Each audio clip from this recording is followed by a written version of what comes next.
much for themselves, it's so easy to fall into corruption. A middle income country, a little bit easier. Why? The people are more empowered to, so then the government's a little bit afraid of them, so then they behave better. More the government. So what I'm seeing is a situation where I'm thinking of like Rwanda, for example. You know, I think about how nicely they're doing, but then I always think you only have to look after 12 million people.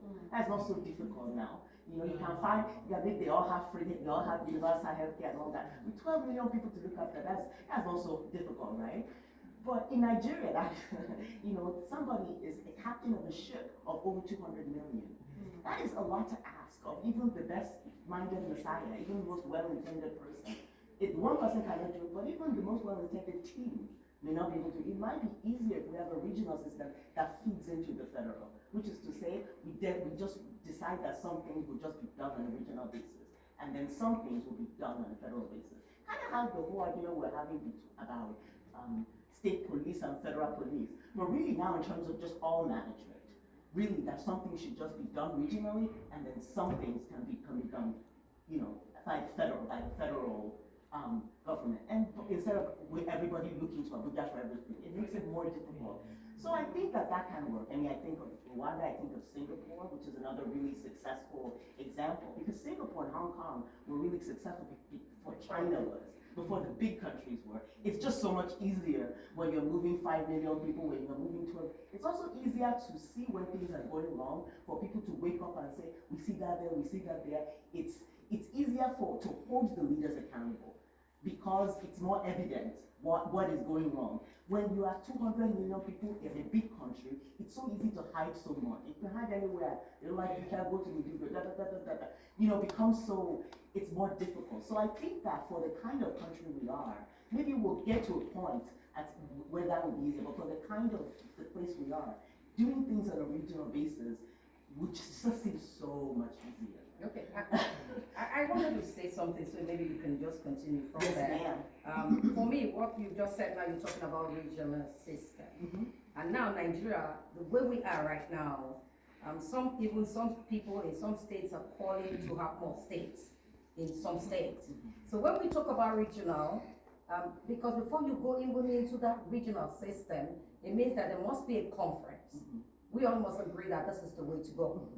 And with what happened in the last conference, in the 2014 conference, we saw that lots of things happened. People gathered, the country spent money, and up as we speak, things have not been brought up and to start implementation, because we have implementation problem as a country. Exactly, but that's also partly to do with how big it is. That's what I'm saying. So before you say you want to now do it the other system, the other way, we must also have to agree. Do you think it's going to be easy for a country that is already poor, I say, because nothing is really happening, and a country that people have diverse interests in it, country that now corruption has taken over every corner of the country?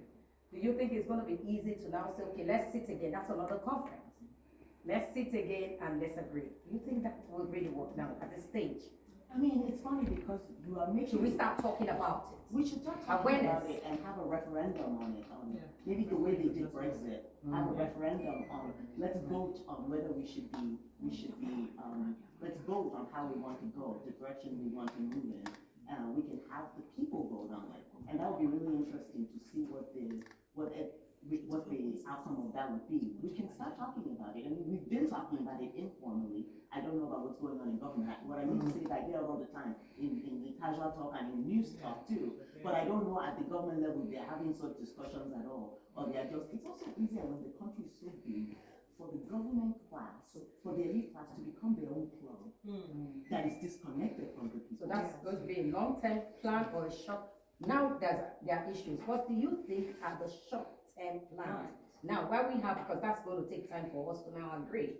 What are the short-term plans?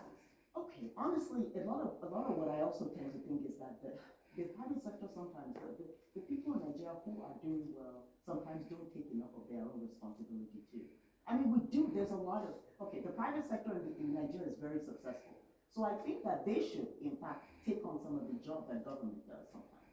The same way that, just decide that this neighborhood should have paved roads, and this area should have a school that's this, that should have that. We cannot do that everywhere, but those are short-term things that can be done small, sort of around. We should have our own Silicon Valley. There should be a section of in Lagos or somewhere close in the state, I don't know, wherever, should have our own place where it's a hub, where we know that we have 24/7 electricity there, all our best minds can go there, and this is a 2-mile radius that has everything that everybody, Nigeria is the richest, is the most successful economy in Africa. There's no reason that should not be the case.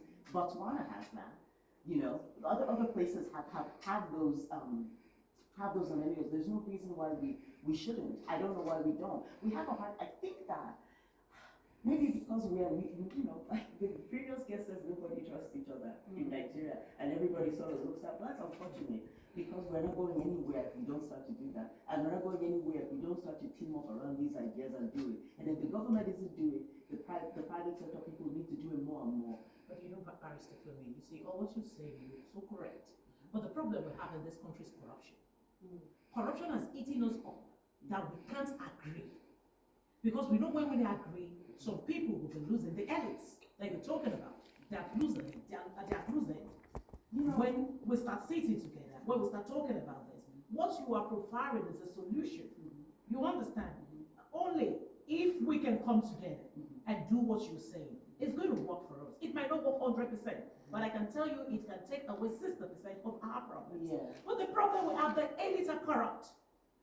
The middle class are corrupt. The people at the lower level, they are the most corrupt. There's corruption in Nigeria. And that is why we are here. Nobody is honest. You see those bus drivers? They're dishonest people. Even if they go to NNPC to queue for fuel, they get the fuel at the rate of 850 naira or 950 naira. They will come and tell you they got it at the rate of 1.5. And wherever they should pick you to, they should pick you from maybe from Ikeja to Oshodi, maybe it should be 500. They're going to increase it to 1,500. Okay, madam. We need visionaries then that we trust. We never have leaders that we trust, that we can rally around, that we really fall in love with. We don't fall in love with them because we know that because I don't know what is so lucrative to leaders of Africa that they don't want to be the hero of their people. To me, that is such a beautiful thing. I don't know why that is not sexy or attractive to them. I don't know why the only thing that's attractive to them is making money and sharing among themselves. I don't understand that, because I guess I just don't understand. I think that being able to be a leader and to be visionaries for their people and to team up, it's such a beautiful thing. I mean, think about it. There is so much potential here. Africa has the most, and Nigeria in particular has the most potential than anywhere in the world. Because when we go out there, we do well. But we do it outside. The system is enabling. I'm telling you. But I don't know. Maybe it's like some people say it's a curse. Isn't it? It's not a curse. There's no curse anyway. It's just how you have developed. It's parenting. When you mentality, orientation, developed your mindset. So you're saying that because we have some politicians, some leaders that are good, but I think it's the system. When a system is bad, no matter how you go in there, but we're beginning to see some state governors perform well. It means that it can be done on top. If some state governors are performing, you expect the federal to do more. Well, you're also telling you that it's easier to work on it. It's also telling you that it's easier to work on a state level or on a sort of more regional than on a federal level. It's easier to see. So even some states are not working. I know, but so it's not when you say something is easier. It depends on the person seated.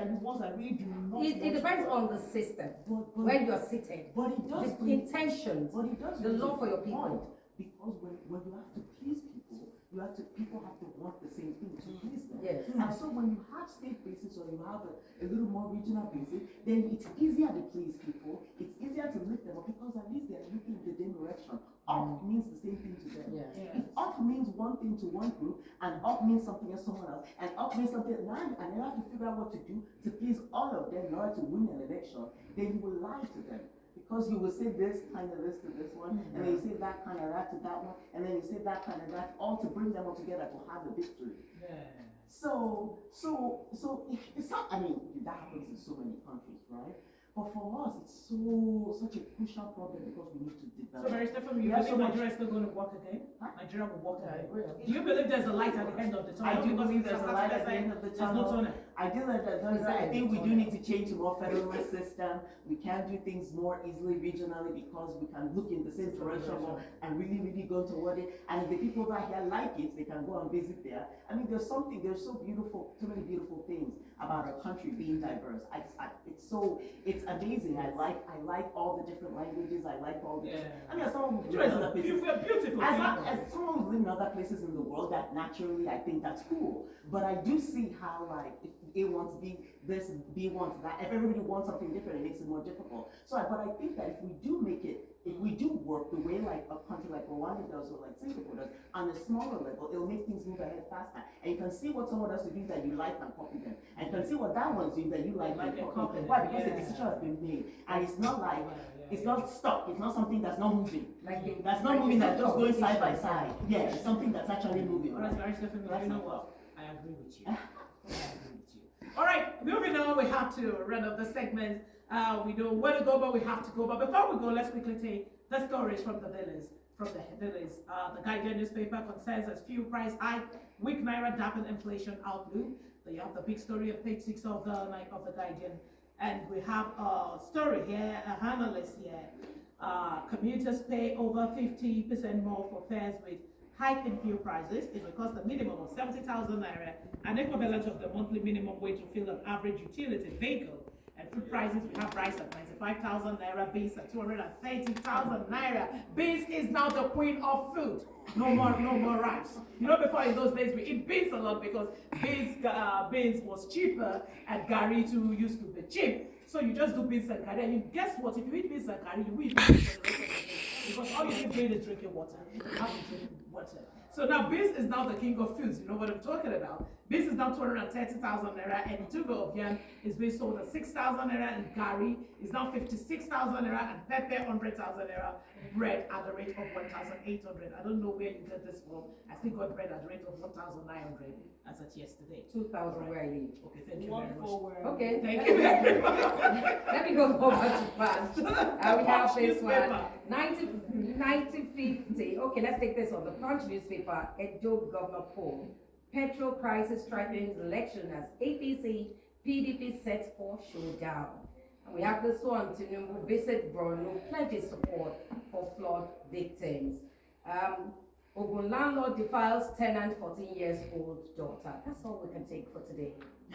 Nigerian Tribune, straight to Nigerian Tribune. Yeah, so we have 4 days to Edo election. PDP, APC supporters up the ante.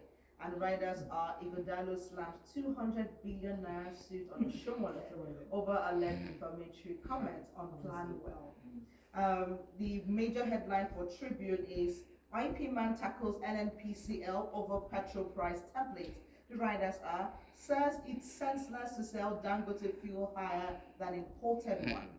Corruption ready to sell at 950 per litre in Lagos, 1,050 naira in Maiduguri. We also have on page 26, bandits kill 3, kidnap pastor, many others in Kaduna.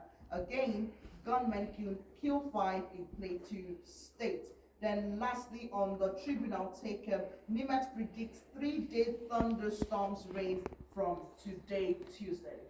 That's it. And that's how far we can go on the bumper breakfast show Thursday. Remember, Stanley Paul Ikawu joins us for sports update. Don't touch that dial. We'll believe Nigeria is still going to work again. And Barrister Fumitu said there is a tunnel and there's still a light at the end of the tunnel. My name is Teresa Akiteyemi. I am Vera Osoko. Keep watching MITV. And I am Rena Peters. I'll see you on Thursday. And from all of us, we say, Bye-bye. Thank you. Barrister Fumitu. Thank you. Nice and nice.